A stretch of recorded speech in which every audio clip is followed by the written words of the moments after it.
Non vengo a fare discorsi di allarmismo, ma dico anche di non abbassare la guardia.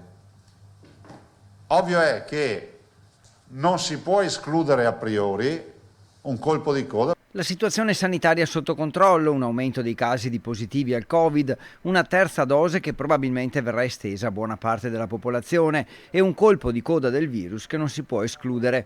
È questo il punto della situazione tracciato dal Presidente del Veneto, che ricorda come non siamo ancora usciti dalla pandemia. Il numero di nuovi contagi oscilla, ma è sotto controllo. Le attuali 234 persone ricoverate in ospedale sono un numero che viene gestito senza problemi dalla sanità veneta, grazie anche alla professionalità di medici e infermieri. Il dispositivo di protezione è comunque già un buon salvacondotto.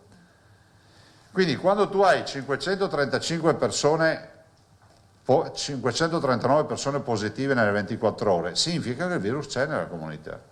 La mascherina è uno strumento fondamentale per limitare la diffusione del virus, mentre il presidente Zaia è convinto che presto la terza dose verrà estesa anche al resto della popolazione, probabilmente già entro la fine dell'anno. Qual è la preoccupazione? È che non si abbassi la guardia.